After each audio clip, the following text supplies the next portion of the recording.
नमस्कार, आपका गायत्री परिवार में स्वागत है। आज का मैथ प्रैक्टिस सेट 1 होगा। आपको भरोसा दिलाना चाहता हूं कि आज का जो सेशन है उसमें आप जो है क्वेश्चन को बेस्ट अप्रोच के साथ जो है कैसे एग्ज़ाम हॉल में बना सकते हैं उसको सीखेंगे। हम सभी का एक समस्या होता है कि क्वेश्चन में टाइम लग जाता है। क्वेश्चन में क्यों टाइम लग जाता है, इस चीज़ के बारे में भी जानेंगे, क्यों टाइम लगता है और उस चीज़ को कैसे हल किया जाएगा। टाइम को कम से कम समय में जो है क्वेश्चन को कैसे हल करेंगे। कोई कैलकुलेटिव क्वेश्चन होता है तो कोई आसान क्वेश्चन होता है, उस क्वेश्चन में टाइम को हमको बचाना होगा। एग्जाम में जब पूछा जाता है क्वेश्चन तो कुछ क्वेश्चन का कैलकुलेटिव होते हैं, कुछ क्वेश्चन जो है कैलकुलेटिव नहीं होते हैं। जो क्वेश्चन कैलकुलेटिव नहीं होते हैं उसमें ज़्यादा से ज़्यादा हमको टाइम बचाने की आवश्यकता है। तभी जो है कैलकुलेटिव क्वेश्चन पर जो है हम जो है टाइम दे करके उसको सॉल्व कर सकते हैं, सही आंसर ला सकते हैं। आपको विश्वास दिलाना चाहता हूँ कि आप अगर इस सेशन में अंत तक बने रहे और आगे आगे आने वाले सेशन में भी बने रहेंगे तो आपका जो टाइम मैनेजमेंट जो है मैथ में जो है बहुत अच्छा हो जाएगा। चलिए आगे बढ़ते हैं पहला क्वेश्चन की ओर। पहला क्वेश्चन है,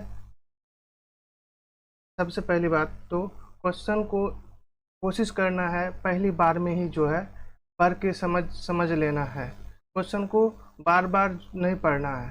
बार बार पढ़ने से क्वेश्चन में क्या हो जाएगा कि टाइम ज़्यादा लगेगा।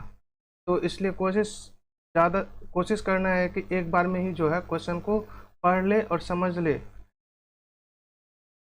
चलते हैं पहला क्वेश्चन की ओर। मान लीजिए कि ओ वृत्त का केंद्र है और ए बी और सी डी केंद्र के विपरीत और दो समांतर जीवाएं हैं।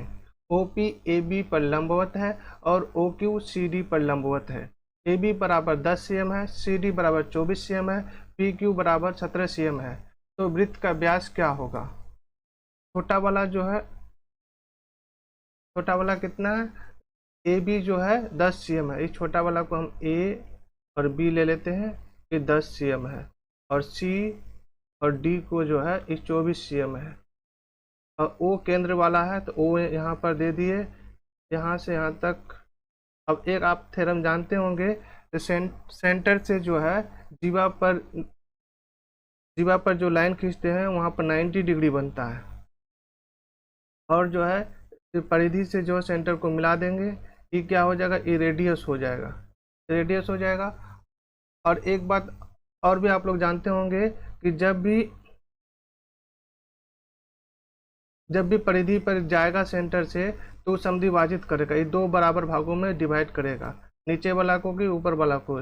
यानी कि ये 24 है, सी डी 24 है तो ये 12 हो जाएगा। ये कितना हो जाएगा, ए बी 10 है तो ये 5 हो जाएगा। और जो है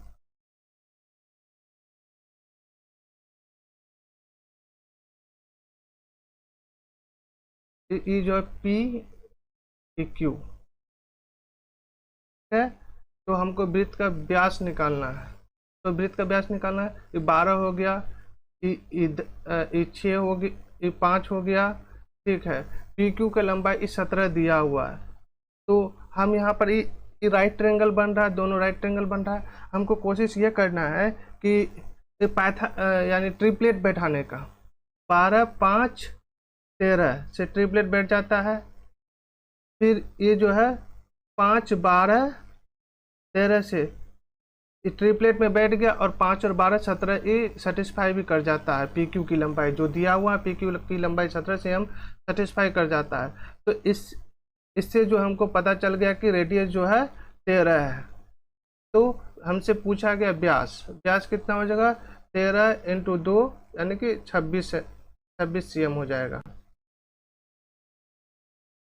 क्वेश्चन को कोशिश करना एक बार में ही जो है सॉल्व कर ले, तो उससे बहुत टाइम बचेगा आपका।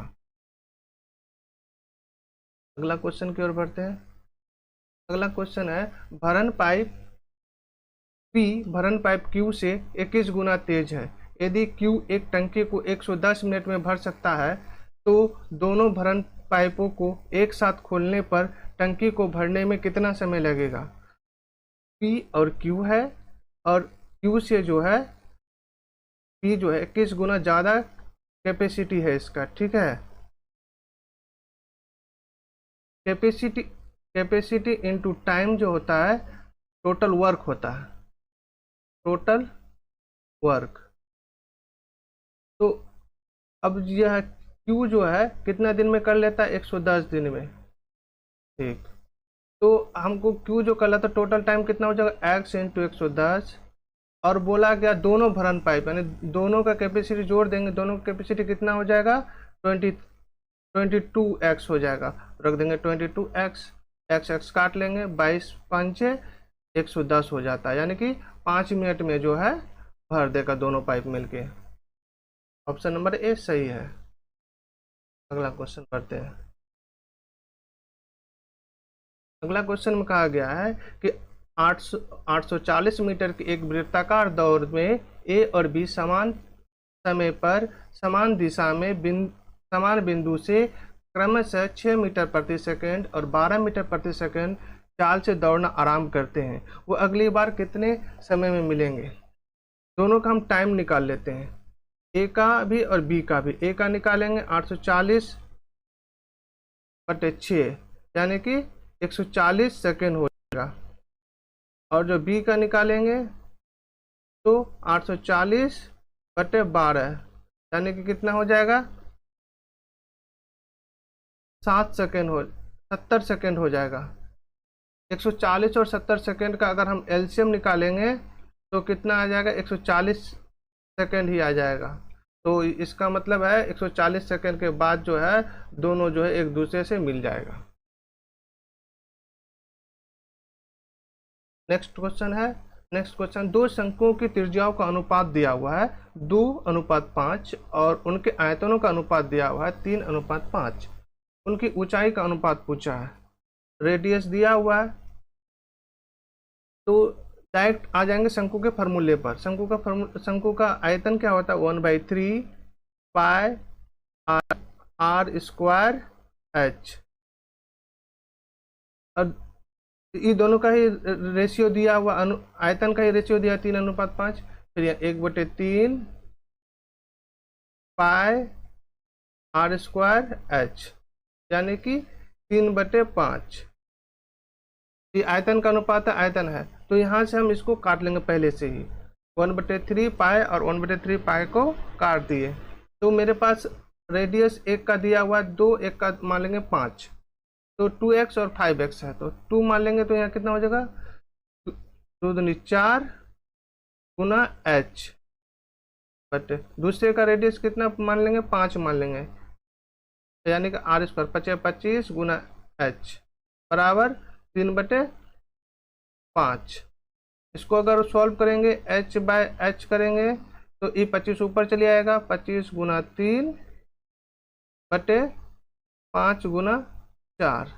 इसको काट देंगे तो कितना आ जाएगा, 5 यानी 15/4। रेशियो क्या हो जाएगा, 15:4 हो जाएगा। तो इतना हम कैलकुलेशन लिखे। इस कैलकुलेशन को लिखना नहीं है, अपने मन में ही आधा से ज़्यादा क्वेश्चन का सॉल्व जो है अपने मेंटल से ही कर लेना, दिमाग से ही कर लेना, दिमाग में ही सब कुछ कर लेना है, तो बहुत टाइम बचेगा। इतना लिखने का ज़रूरत नहीं है। आप 1-2 बार प्रैक्टिस कीजिएगा तो आपको ये जो है हो जाएगा। ठीक है, अगला क्वेश्चन की ओर बढ़ते हैं। अगला क्वेश्चन है 22 cm और 10 cm त्रिज्या वाले दो वृत्त केंद्रों के बीच की दूरी 37 cm है। इन दोनों वृत्तों की सीधी उभयनिष्ठ अनुस्पर्श रेखा से स्पर्श बिंदु M और Q, तो MQ की लंबाई ज्ञात कीजिए। ये तो दो वृत्त है, दो वृत्त है इसका O और O डैश। ठीक है, M और Q इसको मान लेते हैं, M और Q। उभयनिष्ठ अनुस्पर्श रेखा की लंबाई जो होता है तो MQ बराबर, ये फार्मूला होता है MQ बराबर उभयनिष्ठ अनुस्पर्श रेखा की √d² minus R1 minus R यानी बड़ी R माइनस R का स्क्वायर। तो यानी D किसको मानेंगे, D यानी कि दोनों केंद्रों के बीच की दूरी कितना दिया हुआ है, 37 cm। ठीक है, अब जो एक का रेडियस कितना 22 है, एक का रेडियस कितना 10 है, तो अब इस पे बैठा लेंगे हम। रूट अंडर 37 का स्क्वायर माइनस आर यानी 22 माइनस 10 का स्क्वायर, तो यानी 37 का स्क्वायर कितना होता है, 1369 होता है, और माइनस यानी कि 12 का स्क्वायर 144, तो रूट अंडर 1225 आ गया। तो ये किसका स्क्वायर है, 35 का स्क्वायर है। ठीक है, इसको सॉल्व कर लेंगे, 35 आंसर इसका हो जाएगा।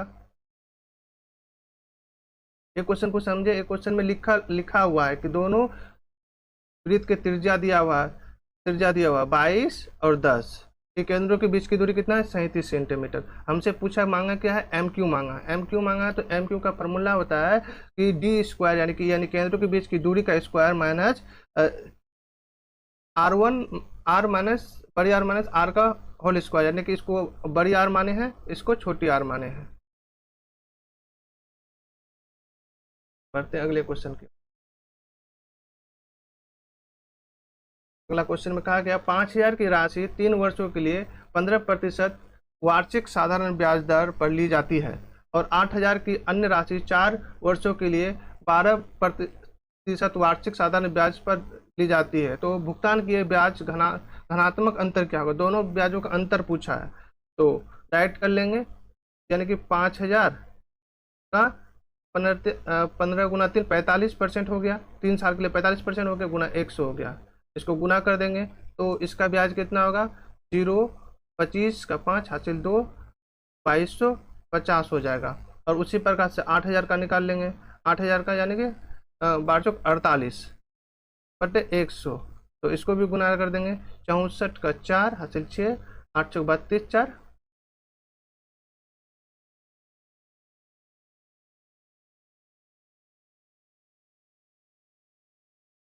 64 का 4 हासिल 6 832 4 32 6 इतना हो गया, यानी कि 38 40 हो गया।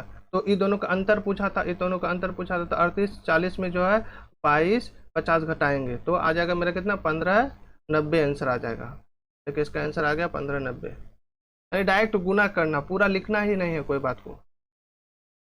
क्वेश्चन में पढ़ेंगे, क्वेश्चन को समझ करके जो चीज़ करना जरूरी है वही चीज़ करेंगे, बाद बाकी चीज़ को जो है दिमाग में ही करेंगे, दिमाग में ही सोच लेंगे। यह जो बार बार प्रैक्टिस करने से जो है अपने आप हो जाएगा।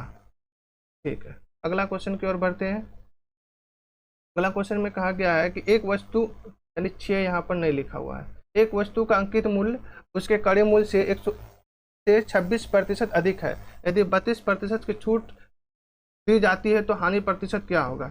मान लेते हैं 100 रुपया है मेरे पास और ये बढ़ करके जो 126 टका हुआ। अब तो अंकित मूल्य पर ही छूट देते हैं, यानी 32% छूट, यानी कितना हुआ, 68 बटे 100 हो जाएगा इसका वैल्यू। इसको गुना करेंगे तो 126 गुना 68 तो कितना हो जाएगा, 85 68 आ जाएगा बटे 100। हम इसको पहले गुना कर लिए थे, आपको इसको गुना करना पड़ेगा, 126 गुना 68।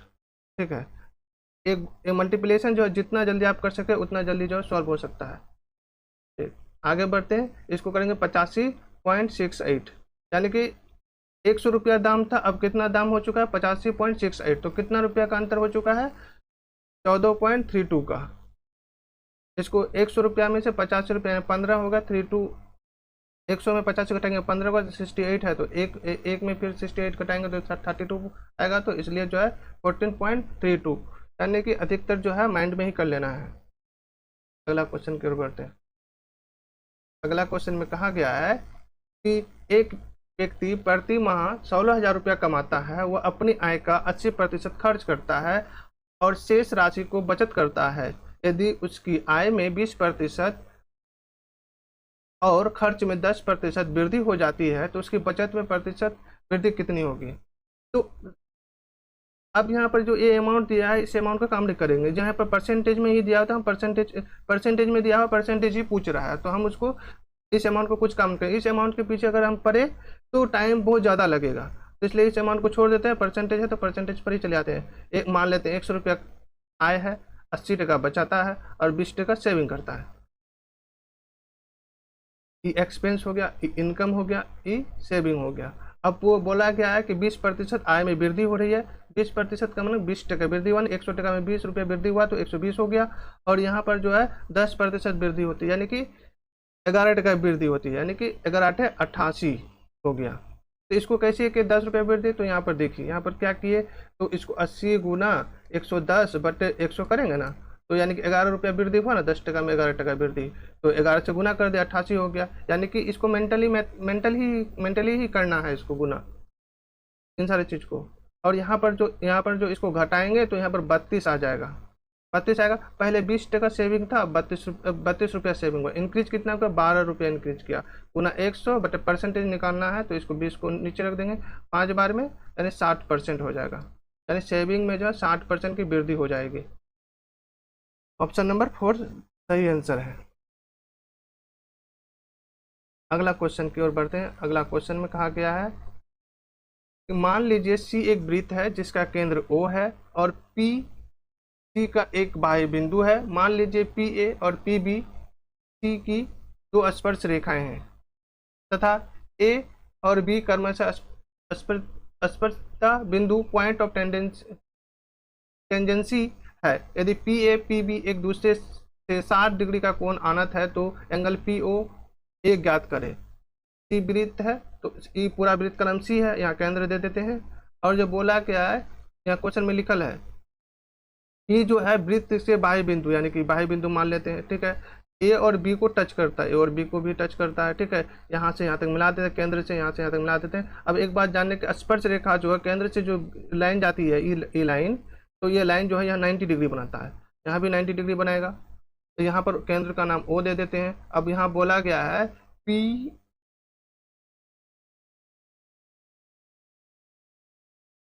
यहाँ बोला गया पी ए और पी बी एक दूसरे से 60 डिग्री कोण बनाता है, यानी कि ये जो लाइन जो है, ये दोनों लाइन जो बनता है यहाँ 60 डिग्री का कोण बन रहा है। तो आप देखिए कि एक चतुर्भुज बन गया, चतुर्भुज बन गया तो यानी कि ये 60 है तो ये कितना हो जाएगा, ये दोनों का सम अब कितना हो जाएगा, 180 डिग्री हो जाएगा, तो ये 120 डिग्री हो जाएगा, ठीक है। अब पूछा कि पी ओ ए, पी ऐसे मिला देंगे पी ओ ए, यानी कि ई वाला एंगल पूछा है, ई वाला एंगल कितना हो जाएगा, हाफ होता है इसका, पूरा एंगल का हाफ होता है, तो यानी कि 60 डिग्री हो जाएगा। ये question 60 degree answer right answer हो गया। चलते हैं अगले क्वेश्चन के। वरुण और संदीप ने एक कार रेस के लिए एक ही बिंदु से एक ही दिशा में एक ही समय 1635 मीटर लंबाई के दो वृत्ताकार ट्रैक पर क्रमशः 90 किलोमीटर प्रति घंटा 108 किलोमीटर प्रति घंटा की चाल से शुरुआत करती है। कितने समय बाद पहली बार मिलेंगे? तो अब यहाँ पर भी हमको क्या निकालना है, टाइम निकालना है। तो वरुण का निकाल देते हैं। वरुण का क्या हो जाएगा, 1635 मीटर है और कितने किलोमीटर प्रति घंटा से चल रहा है, 90 किलोमीटर प्रति घंटा। तो 90 किलोमीटर प्रति घंटा को चेंज करने के लिए क्या करेंगे, मीटर प्रति सेकंड में 5/18, यानी कि 18 ऊपर चल जाएगा। इसको काट देंगे, इसको काटेंगे तो 18 5 90। तो फिर इसको 5 से काट देंगे, 5 × 15, 5 2 10, 7 5 35, यानी कि 327/5 हो गया सेकेंड, ठीक है। अब उसी प्रकार से किसका निकाल लेंगे, संदीप का निकालेंगे। संदीप का अगर निकालते हैं तो 1635/108 गुना 5/18, यानी कि किलोमीटर पर सेकंड, तो मीटर पर सेकंड में चेंज कर दिए। इसको काटेंगे, इसको काटे 5 बार में तो 327 हुआ। इसको 18 से 6 बार में काट देंगे, यानी कि मेरे पास कितना है, 327/6 सेकेंड। अब ये दोनों का एलसीएम निकालना, क्या निकालना, एलसीएम टाइम का एलसीएम निकालेंगे। तो टाइम का एलसीएम निकालेंगे तो ऊपर वाला का एलसीएम, नीचे वाला का एचसीएफ। ऊपर वाला का एलसीएम निकालेंगे 327 और 327, तो 327 ही हो जाएगा। और नीचे वाला का एचसीएफ निकालेंगे 5 और 6 का एचसीएफ, तो 1 हो जाएगा, यानी कि आंसर कितना हो जाएगा, 327 सेकेंड। अगला क्वेश्चन की ओर आते हैं। अगला क्वेश्चन है, जनवरी के पहले 16 दिन के लिए एक शहर का औसत तापमान 22 डिग्री सेल्सियस रहा और उसी महीने के अंतिम 16 दिनों का औसत तापमान 26 डिग्री सेल्सियस रहा। यदि पूरे महीना का औसत तापमान 24 डिग्री सेल्सियस रहा तो 16वें दिन का तापमान कितना रहा? इसको क्या करेंगे, डायरेक्ट कर लेंगे, 16 गुना 22 प्लस 26। तो 16 गुना 22 अब हम इसको डायरेक्ट लिखें, डायरेक्ट ऐसे लिख सकते हैं 16 गुना 48 लिख सकते थे, इतना चीज नहीं लिखना था। ये हुआ कैसे, ये बात समझ लीजिए। पहले 16 गुना यानी कि 16 दिन का कितना था 22 था, फिर जो है अगले 16 दिन का कितना था 26 था। तो हम क्या किए 16 को कॉमन ले लिए, 22 और 26 जो है अंदर में रह गया, तो 22 और 26 48 हो गया। इसको डायरेक्ट गुना करेंगे तो 128 होता है, 12 हो गया, 16 64 और 12 76, यानी 600 768 हो गया। ठीक, उसी प्रकार ये 768 हो गया, 32 दिन का हो गया ये। ठीक है, 32 डे का, 32 दिन का। ठीक, अब यहाँ पूछे पूरे महीने का औसत तापमान 24 डिग्री है, तो 24 डिग्री है पूरे महीने का तापमान। तो इस जनवरी महीना में 31 दिन होता है, तो इसको गुना कर देंगे 24 गुना 24 से 72, 4 4 7 744, यानी 31 दिन का 744 है, 32 दिन तक जो 32 दिन का जो है 32 दिन तक जो है 768 है। तो 16वां दिन कितना रहा, तो इसमें से घटा लेंगे 744, तो 22 डिग्री सेल्सियस रहा होगा। ठीक है, आंसर ऑप्शन नंबर सी हो जाएगा।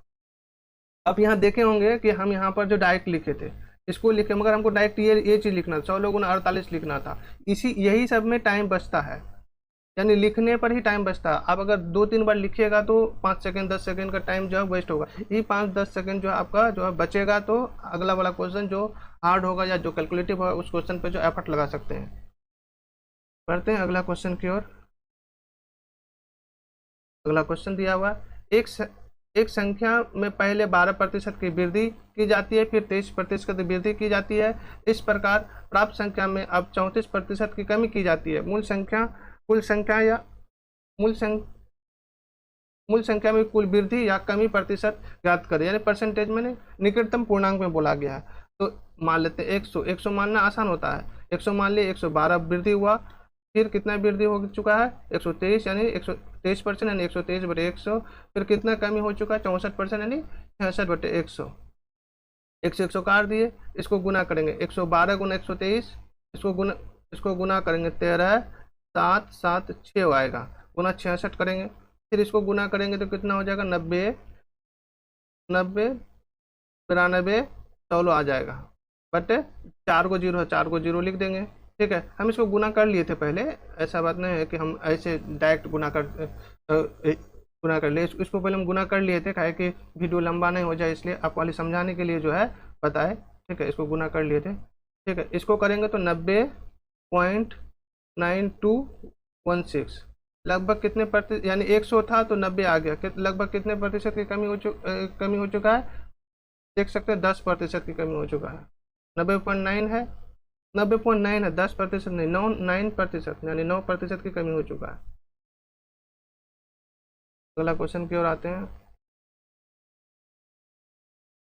अगला क्वेश्चन है, किसी त्रिभुज PQR में एंगल Q और एंगल R के समद्विभाजक त्रिभुज के अंदर बिंदु O पर मिलते हैं।